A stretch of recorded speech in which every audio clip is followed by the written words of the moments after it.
everyone, Agent Fluffy here, and welcome back to my Let's Play of Phoenix Wright Ace Attorney Trilogy, Trials and Tribulations, Recipe for Turnabout, Part 19. Alright. Last time we had this, bullshit, pressing for irrelevant information penalty, but yep. An ugly scene? What do you mean? Objection! The witness has already told us, Wright, which makes that question irrelevant. But I limit myself to 17 cups of coffee during the trial. That's the rule. You better limit the number of times you take a penalty, Wright. Or your guts will look like the inside of a chimney. Ashen! Don't make me burn you again, Miss Wright. I guess I shouldn't have pressed him on that. Guess I'm gonna make that special express after all. So to recap, this ugly scene you saw was...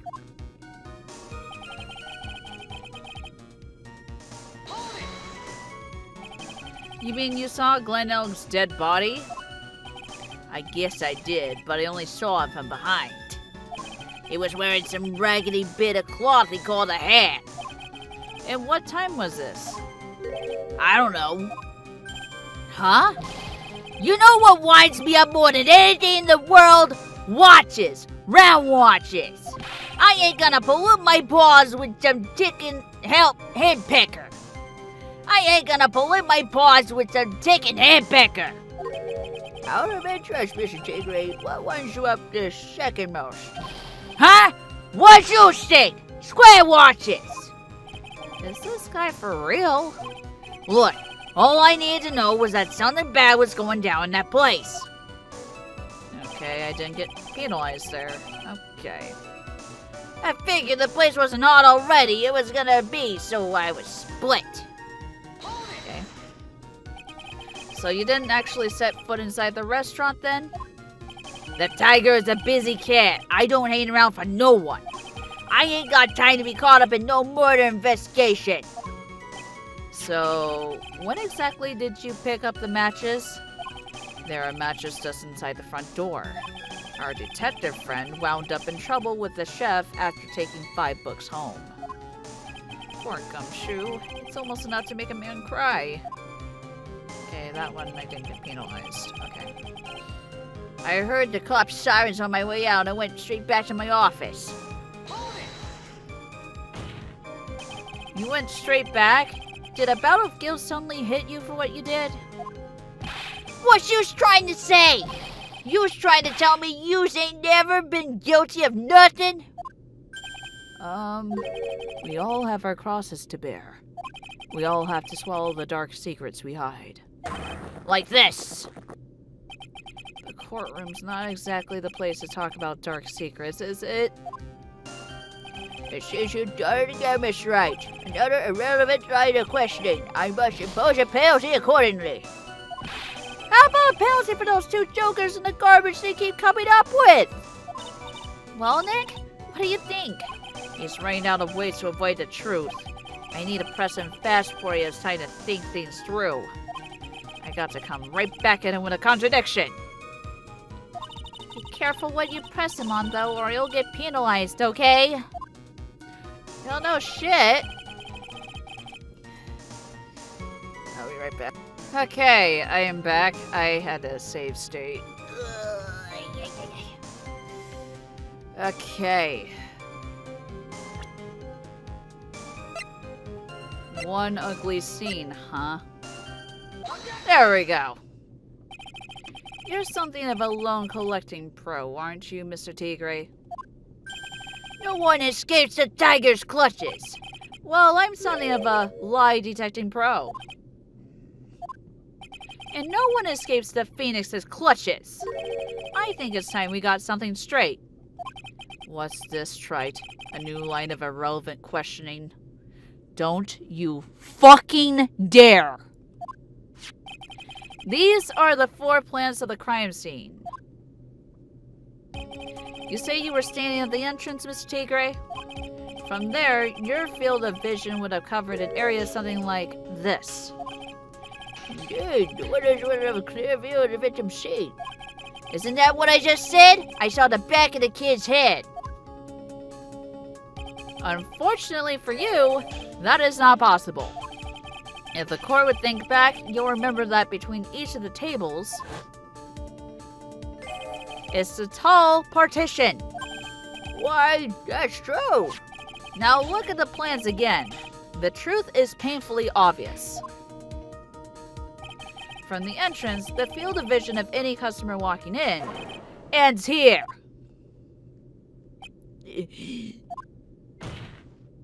So, from the entrance of Trebion, you couldn't have seen the victim's seat.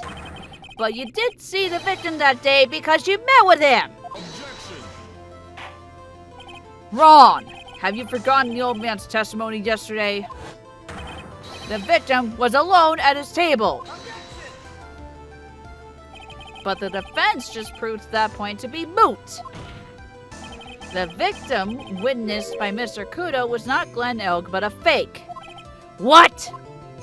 In order to have Mr. Kudo falsely testify, the real killer posed as the victim he had just killed and acted out a charade. Ooh. Yaruju! This trial has gone long enough without the obvious question being answered. Who exactly was this real killer who impersonated the victim? You say the Killer murdered Glenn Elg, and then impersonated his victim as in a performance of Mr. Kudo? In that case, Mr. Wright, reveal the identity of this criminal to the court. It is you! Obviously, the killer is Furio Tigre. No one else could have done it. Whoa, what? Well, witness. Now that's cute. You think you can pin this on the tiger? Maybe you don't understand. The tiger is king of the jungle, so I dare you to say it again. Come on! You got the guts! You get going with me, Mr. Tigre. It's a defense. Go ahead and tell the witness, Mr. Wright. Mr. Wright! Sounds to me like it must be you, old man. You've got the guts, I'll give you that. Mr. Wright, do not leave me to handle this alone. Perhaps I can end this embarrassment. Mr. Godot?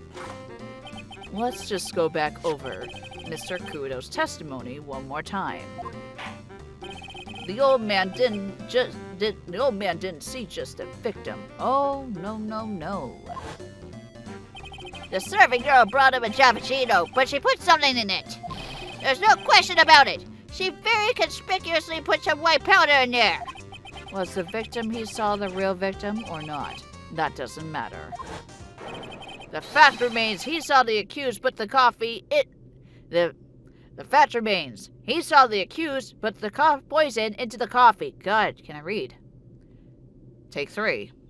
The fact remains he saw the accused put the poison into the coffee. Yes, it was the waitress who poisoned the coffee. But very impressive, Mr. Godot. Waiting for my absence to launch your attack. Ha! Found your pen at last, Trite. It was in my pocket. But anyway, Mr. Kudo witnessed 2 people that day. He saw the victim, the supposed Mr. Glenn Elg, and the waitress from behind. Yes, your point, Mr. Wright. I think the conclusion is obvious. If this Glenn Elg was really the killer in disguise, then surely it's possible the waitress was also part of the show. What? You mean the waitress was an imposter as well? The defendant, Miss Bird, fell unconscious immediately after the incident. And someone used her fainting to hatch an elaborate plan to pin the murder on her. Who on earth was it? Who was this waitress that Mr. Kudo witnessed? it was Viola. Who is this woman? Her name is Viola Cadaverini. She's an employee of Tenderlender. You was making a big mistake. Do you know who Violetta's grandfather is? You better be going home in an armored truck tonight, if you know what I mean. Stop shaking, Nick! Where was I? Yes, a defendant, Miss Bird, has stated the following. Well, when I took the coffee over to the victim's table, it's true there was another customer in the restaurant. She was sort of creepy, and she had a kind of cackling laugh.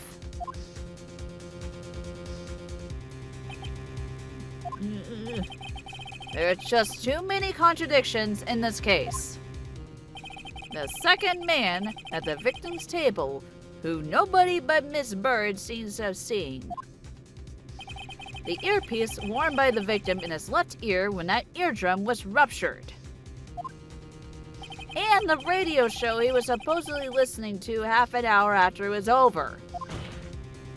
There is only one logical explanation that clears up all these contradictions.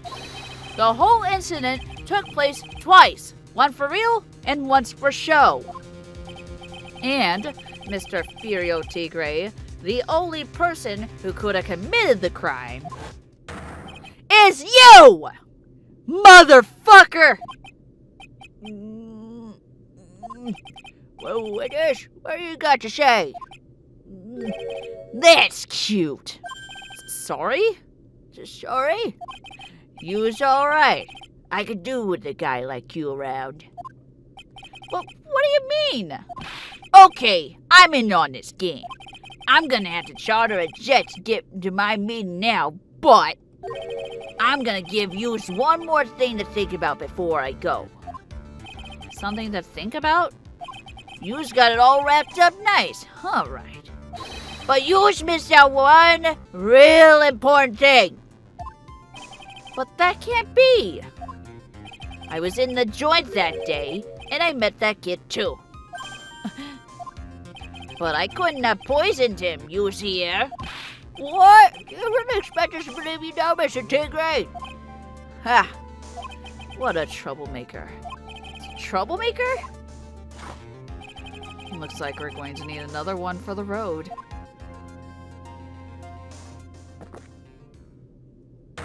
One more steaming cup of hot testimony. Indeed. With this, you will explain yourself to the court. I will give you one more chance to testify. What happened that day at Tribune between yourself and the victim? Witness testimony ties to the victim. Yeah, I loaned out cash, about $100,000. That day, we was doing a balloon check. The kid has hit his paycheck. The kid has his payback date, see? So anyway, he tells me he's got no way to pay up. I'm about to flatten the guy when he starts screaming. Yes, I won $500,000. He got lucky, you know, real lucky. If that waitress hadn't done what she'd done, everything would have been over. Now, I see that the principal amount you loaned to Mr. Elg was $50,000. Yeah, well, you's got the VIG to take into account. Interest builds up fast, you know. That's faster than fast. $100,000 is twice his principal. And the repayment deadline was December 3rd, the day of the incident in question. Yeah, he was one lucky kid. He's got that $500,000 just in time. So I ain't have no reason to kill the kid. And if I ain't got no motive, you ain't got no case. His motive? He has to have one, but what is it? Examination ties to the victim. Let me go ahead and save right now. Because there might be a penalty bullshit again. Did he have any way of paying the loan back? The fool was a gambler. He He said he couldn't give it up till he landed the big win. So I agreed to help him. Help him? You? I kept hitting him with ideas for ways he could get a big win. But the guy kept losing. So you were helping him for his sake or yours? Went through compromise. You help me, I help you. What's the difference, huh? I don't believe this. Nick, would anyone really ever loan money to someone they thought was unreliable? Like, for example, if it were you, I'd only loan you $5 max. Thanks a lot, Maya. Okay, I didn't get penalized there. Okay. So, how much were you expecting to pay you back on that day? What you think? The whole package! $100,000, including interest. That's a real heavyweight punch. Once a client misses a repayment, you call the whole loan in. You want to make it in my world? That's all you's got to know. And how many times has Mr. Elk been late with his repayments? Once. And how much was he supposed to pay back every month? $50. Sounds like Mr. Elk was in a real sticky spot. Yeah, $50 a month. He'd never pay that huge loan off.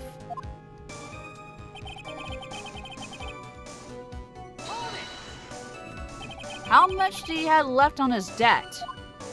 You want it in round figures? About $100,000. That's the whole amount!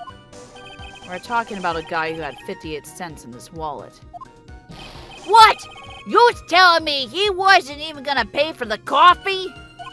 He services up in a brave man, this Mr. Rogue. That guy was smooth, I tell you, was real smooth. You lost your money in less than 5 minutes, that's what he says to me.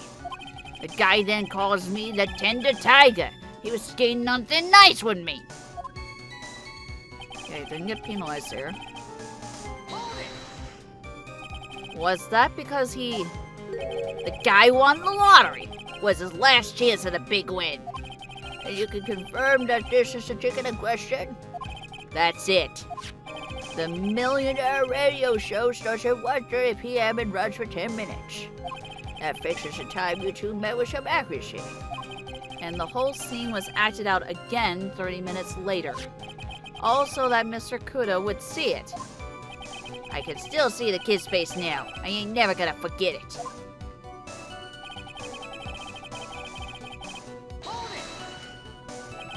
Was there anyone else in the restaurant at the time? I don't remember. If there was no one there, I'll wear that ridiculous tiger shirt for a month. Mr. Armstrong, Maggie, and if I'm right, Feel I Could Have Reading were all there at that time. So the victim had intended to repay you for his lottery winnings from the beginning? Seems that way to me. But you wouldn't normally expect to win a lottery, would you? Ha! The undying belief that your next roll will end in the worst losing streak you ever had. That's what defines a true gambler. He made it sound so cool. He makes it sound so cool. Don't be tempted, Nick. You haven't got the willpower for it. All I know is the kid took a shot and he got lucky in the end.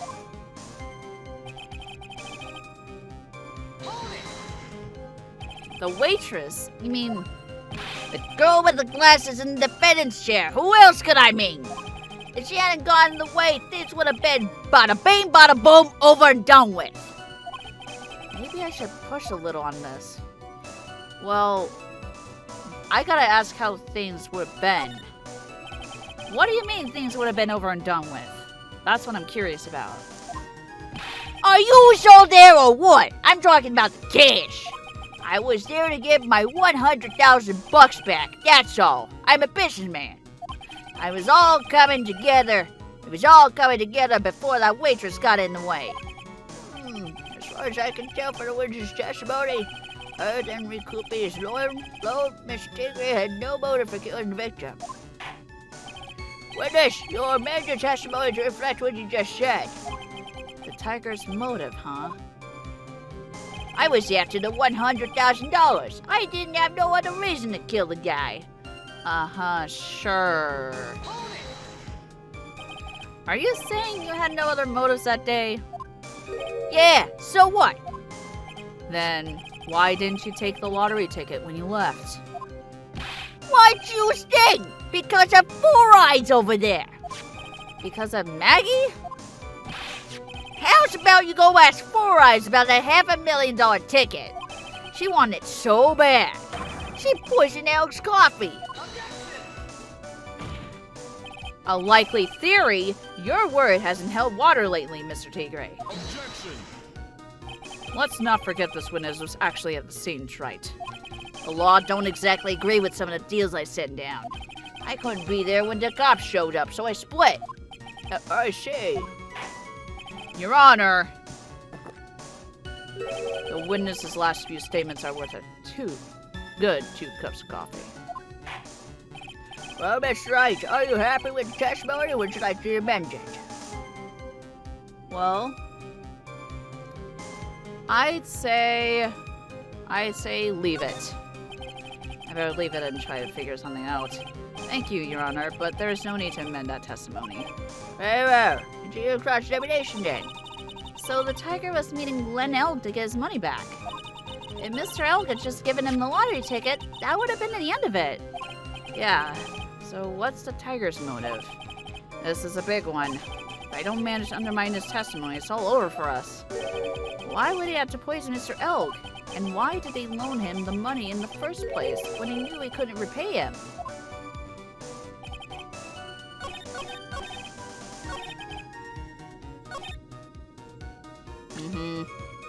Yeah, sure. You didn't have any other reason to kill the guy. Well, you know, yeah, the computer virus right here.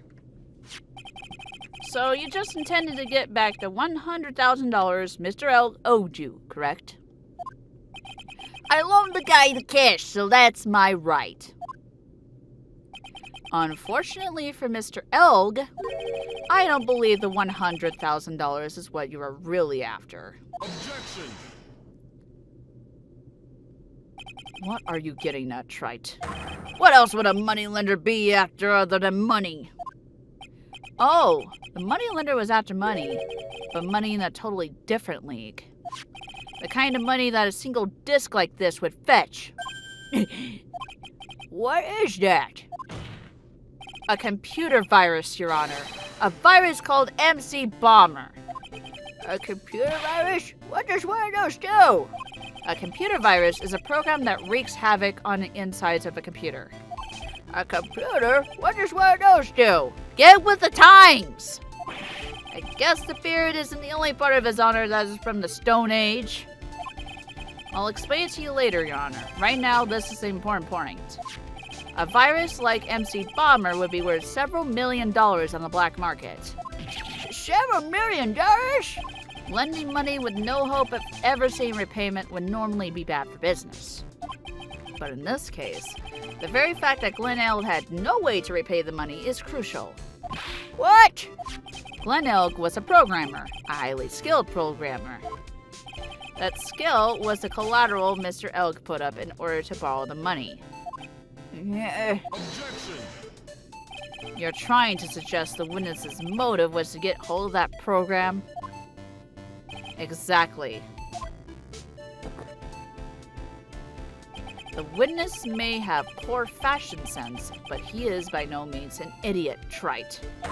A man like him can get his hand on $1 million without resorting to murder. Of course he could, provided that he had time. But what if he had needed the money right then? When the pressure's on, the luxury of choice tends to disappear. It seems you have a logical conclusion for this theory, Mr. Wright. Would you care to share it with us? Why did Mr. Tigre need money to the tune of $1 million? Because of these medical papers right here. In December of last year, you found yourself in need of a huge amount of money. About 6 months ago, you were involved in a traffic accident, weren't you? An accident involving a car and a scooter in which a young woman was injured. She was taken to the hospital, which she underwent She was taken to the hospital where she underwent surgery. How much of this do you know? These medical papers document the treatment of the young woman in question. According to these, her operation cost $1 million. And yet, when the payment was due last month, you somehow managed to pay it in full. What, $1 million? A preposterous sum. Someone should sue these HMOs. Ha! No one would pay a bill like that. And the medical association got wind of it. The hospital ended up as dead. If the medical association got wind of it, the hospital would end up as dead as a morgue. But Mr. Tigre had no choice but to pay, because his very life depended on it. Right! Order! You say his life depended on me? You say his life depended on Mr. Wright? Indeed it did. Simply because the injured woman was none other than Viola Cadaverini. Did you say Cadaverini? Bruto Cadaverini, mob boss in charge of all underworld activities in the city, and doting grandfather to his precious Violetta, also known as Viola Cadaverini. Blah. Your life was in danger unless you paid compensation to the boss, correct? It makes sense. You were desperate to acquire the $1 million Bruto Cadaverini demanded of you. So desperate, in fact, that you decided to sacrifice Glen Elg's life to pay your debt. Ooh. On the day of the murder, Mr. Tigre's sole intention was to get his hands on this CD. Glen Elg had no way of paying back the $100,000, and Mr. Tigre knew it. But then a miracle happened. The kind that Mr. Tigre would prefer to say never happened, but he can't, and neither can I. The lottery win? Exactly. At the 11th hour, Mr. Elg won $500,000 on the lottery, which left Mr. Tigre with no way of getting his hands on the all-important CD. At least, no legitimate way. Oh, so he resorted to illegitimate means. That's crazy.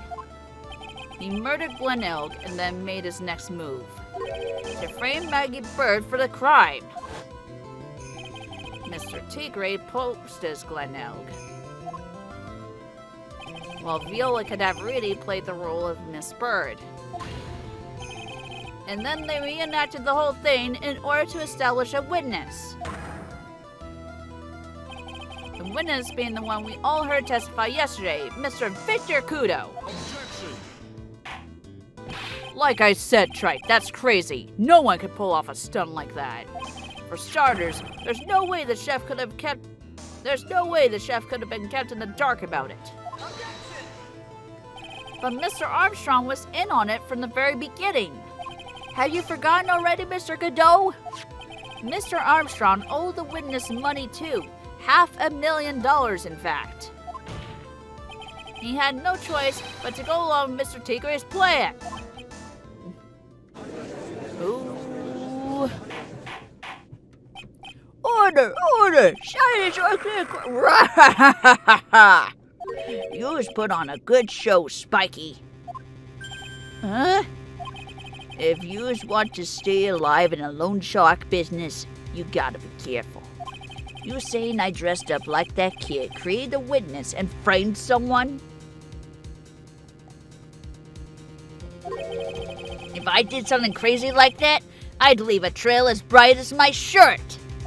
I ain't dumb enough to do something sloppy like that. I agree. You do?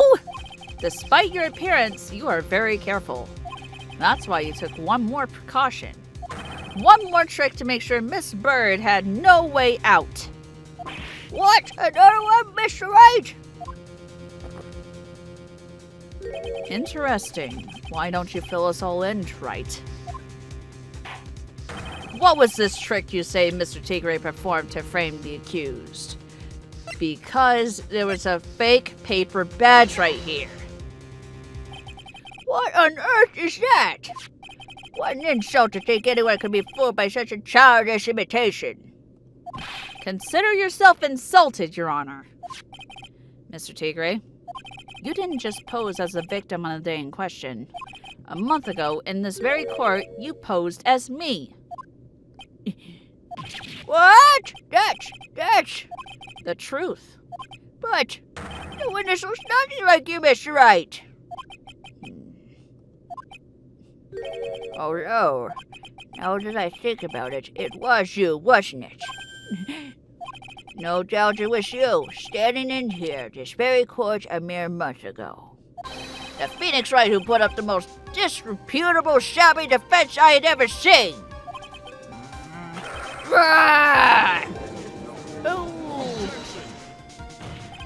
Can you prove that, Gramps? Prove that the attorney who represented the accused here a month ago was this man? Are you prepared to take the stand and testify that it was him? Hey, forget about it, yeah?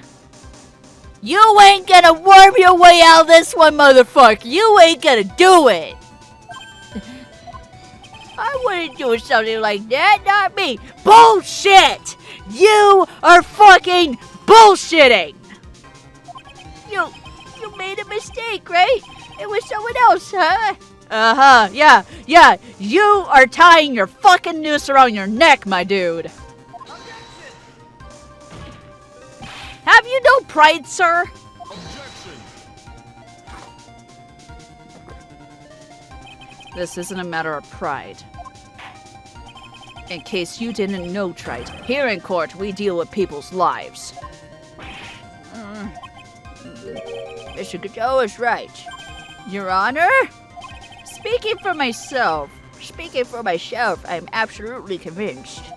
The attorney in question was a witness standing before me now. However, I preside over this court as the judge, with the vested power to hand down a verdict. Oh shit.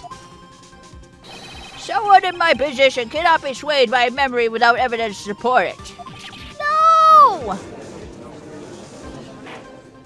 If the defense has no further evidence, the court will now excuse the witness. The circumstances surrounding Mr. Tigre are dubious for sure, but not conclusive. But it comes so far! You say he impersonated Glen Elg, you say he impersonated you. But none of that adds up to the murder charge. And none of that adds up to a murder charge. You don't have a shred of evidence that the witness poisoned the victim's coffee! Oh, no. Ha! Sucks to be you, Wright. Don't mess with the tiger, or you're gonna get mauled. You got that? All we managed to do here is chase him around a bit. But I was so close to getting him to admit his own guilt. Ha! Looks like I won't be needing a refill. If I just had one more piece of evidence. One more piece of evidence, and maybe I could get Maggie off the hook. This witness's cross-examination is over. You are free to go, Mr. Tigre. Hold it! Your Honor, sir. Wait! Detective! Gumshoe came just in time! Detective Gumshoe! Sorry it took so long, Belle. I staked everything on this. My badge, the works. So here it is. My heart's counting on this, too. Well, what is it, Detective? Isn't it obvious, pal? It's the final decisive piece of evidence. What? What? Ooh. Oh my God.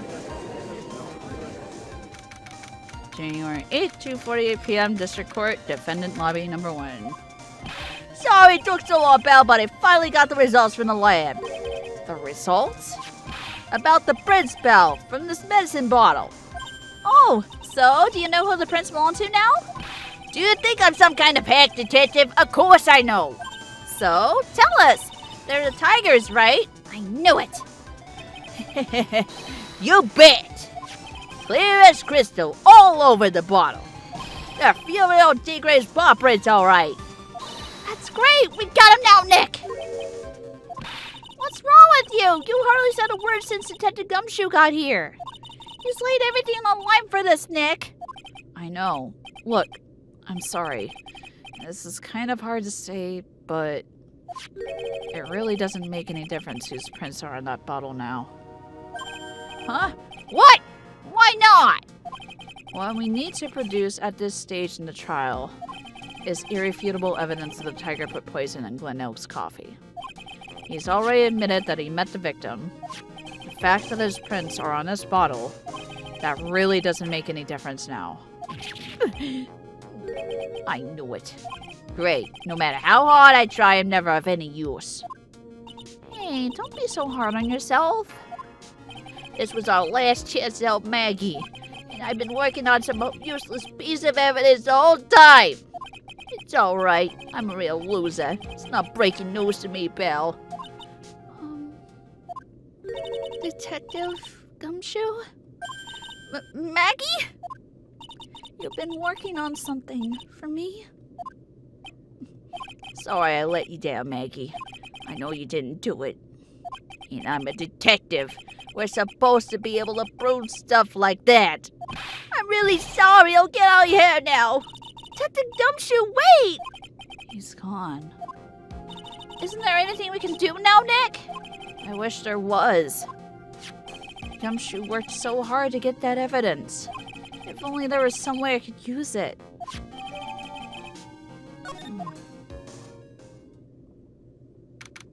January 8th, 3:04 p.m. District Court, District Court, Court number 4. Mr. Wright. Yes, Your Honor?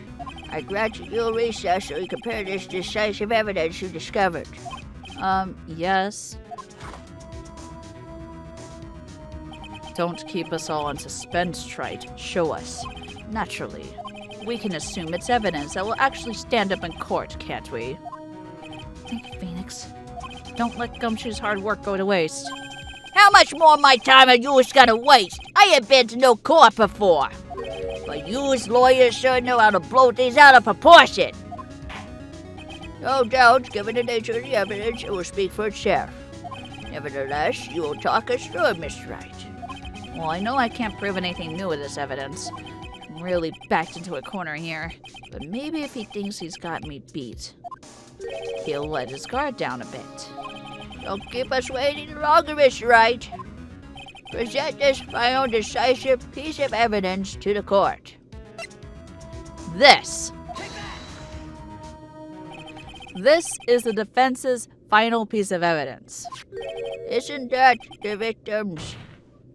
Your Honor, naturally, the court is already aware of the contents of this bottle. However, interesting new information has come to light. We have clearly identified some fingerprints on it. Fingerprints belonging to you, Mr. Tigre. What? Oh, Mr. Wright, what conclusion you're hoping to draw from this new information? Everyone in here knows what this bottle contains, except one man. One person in this courtroom should theoretically be in the dark. My prints are on that pansy-looking bottle? Is that what you're saying? Well, what the hell's in it anyway? A phony trial, a phony lawyer, and phony clues. Everything about this case has been phony.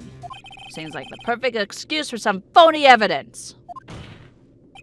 Mr. Tigre, this is the decisive proof of Mr. Tigre, this is the decisive piece of evidence that will prove your guilt. Why? Because it contains potassium cyanide. This bottle contains potassium cyanide. Potassium cyanide? The poison used to murder Mr. Elg, Your Honor. the victim's killer used this very bottle. And on this bottle, Mr. Tigre, we found your fingerprints. Well, how do you explain that? You'd make a good clown, you know that? What? Yous ain't never gonna get this to stick. Yous just making me laugh now. You think a cheap bluff like that's gonna fool the tiger? A bluff? I can see straight through you. I can see straight through you, Phoenix Wright. That ain't the bottle with the cyanide in it. No. This is the bottle we found traces of the poison in. Don't mess with the tiger or you're gonna get ripped to shreds. The cyanide bottle was brown. It was made of glass. That cheap piece of trash doesn't look nothing like it. Oh my fucking God. Dude, you fucking slept on what the cyanide bottle fucking looked like. Oh, you motherfucker, you slipped. Oh, this is gonna be great.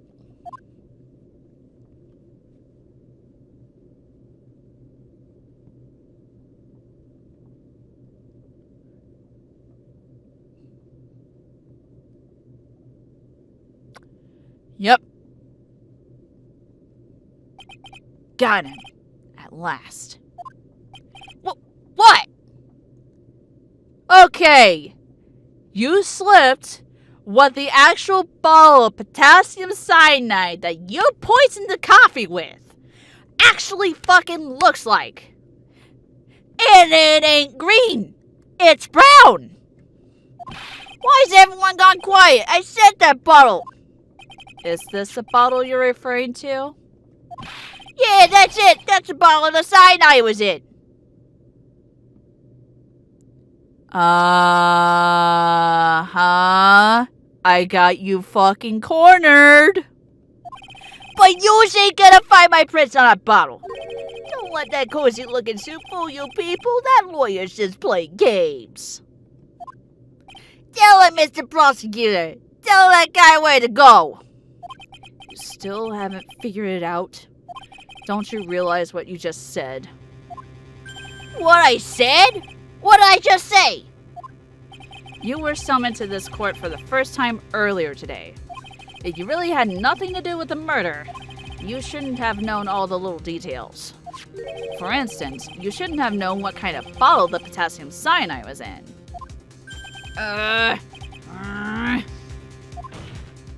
But just now, you slipped up in front of every single person in this courtroom! Fucking exactly! Oh my God, you just slipped, my dude, like I said. You described the exact bottle used by the killer to hold the poison. Yous don't know who yous messing with. I'm the tiger. I control millions of dollars on the black market. You think I'm gonna let some jumped up suit get the better of me? Sure, the last piece of evidence was phony. But that's just what you deserve. The phony trial with a phony lawyer. It was all played out by you, the biggest phony of all. Oh, that fucking roasted my dude! Phoenix, you are an amazing fucking roaster there.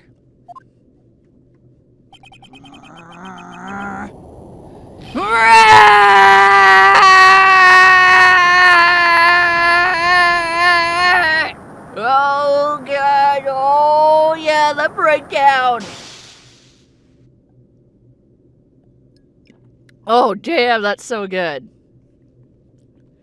Uh-oh, where did the lights go? What's going on? It looks like a blackout.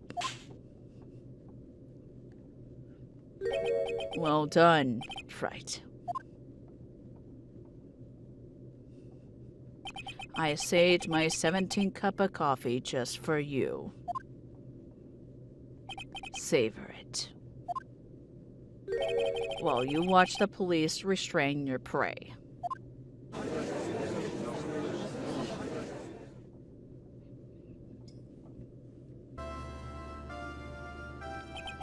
Mr. Wright, you caught a tiger by his toe, but if this one hollers, he won't be let go. Now then, how are things going with Mr. Tigre, Mr. Godot? He is being arrested on suspicion of the murder of Glen Elg, Your Honor. Let's fucking go! Fortunately for us, we managed to rectify a very grave error. Miss Bird was found guilty in the absence of a genuine defense attorney. Yes, she was. And in the absence of genuine evidence. But the tiger made one mistake. Indeed. He very nearly got away with everything if it wasn't for that one slip of the tongue. Fiero Tigre is a truly frightening criminal. Ha! The truly frightening one is that defense attorney over there. Godot. Well, I am now in position to deliver my verdict. This court finds defendant Maggie Bird not guilty. Woohoo! Oh my God! That is all. This court is adjourned.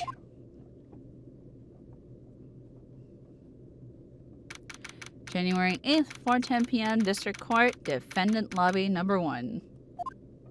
Mr. Wright! I'm at a loss for words! Thank you, sir! Congratulations, Maggie! I was so mad when Mr. Wright landed me in all that trouble a month ago. But now I feel like I can forgive him. Hey, that wasn't me, Maggie. That was a tiger. Look, Nick, in the doorway. Detective Gumshoe. Oh, guess I'll be heading off then. See you around, pal. But wait. Detective Gumshoe. Oh yeah. Congratulations, Maggie. Thanks. I knew you were innocent all along. Why didn't you say that in your testimony then? Huh? Oh, well, I was. Well, guess I'll be heading off then. See you around. Wait up, detective. He just ran off. Maggie, why are you being so hard on him? He's busted his butt for you. It's thanks to him that we got the medication bottle. That wasn't even of any use. But it's only because Mr. Wright used it so cleverly. Detective Gumshoe was just running around in circles. Poor guy. Looks like she still isn't ready to forgive him. Can't you put in a good word for him, Nick? Yeah, Maya's right. I should help Gumshoe out. It's clear he needs it. Maggie, you know, Detective Gumshoe's been really worried about you through all of this. I wanted to believe that, sir. But on that first day of the trial, he practically gave the judge a free pass to lock me up. He didn't have any choice, Maggie. He's a detective. He has to report the facts. He doubted me, that's why. He thought I might have done it. I've got to prove to her that Gumshoe really cares about her. I know. I'll give her a little present to celebrate her freedom. And it's the lunchbox. Here you are, a present to celebrate your freedom. That's a present from Detective Gumshoe, made with a present from Detective Gumshoe, made with a ton of love. He said you lost weight and he was worried about you. Detective Gumshoe. I actually really like weenies, you know? Oh, stomach. Did you guys hear that? I'm pretty hungry myself, you know. Yeah, that trial dragged on a bit today, didn't it? Is it okay if I eat this now?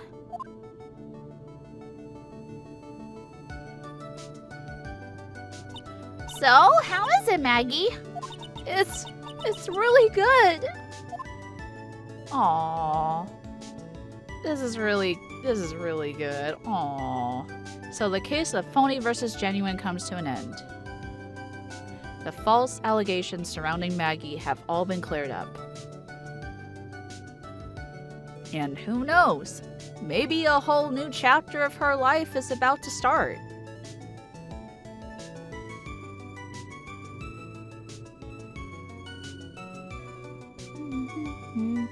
And that's the end of Recipe for Turnabouts. I finally got that done. Oh my god. So, now here's my final thoughts in terms of Recipe for Turnabout. I think it was pretty good, I think. Like, it was kind of okay-ish, but, you know, there are some exciting moments, and, I hate that frickin' penalty bullshit that they pull with Turnabout Big Top. Oh, God. About with pressing, but that's the only thing I don't like about it. But other than that, I'd say Recipe for Turnabout was it was a pretty good case. It was a pretty good one, but I wouldn't say it's top tier.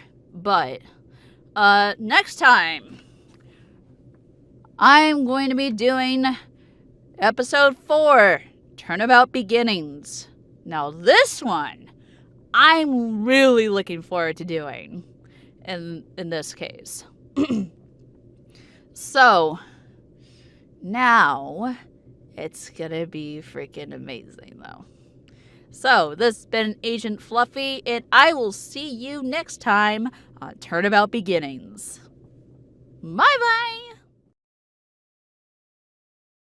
Hey everyone, Agent Fluffy here, and thank you for watching. If you enjoyed this video, please like and subscribe to my channel. If you want to support me even more, feel free to support my Patreon. The links are right here.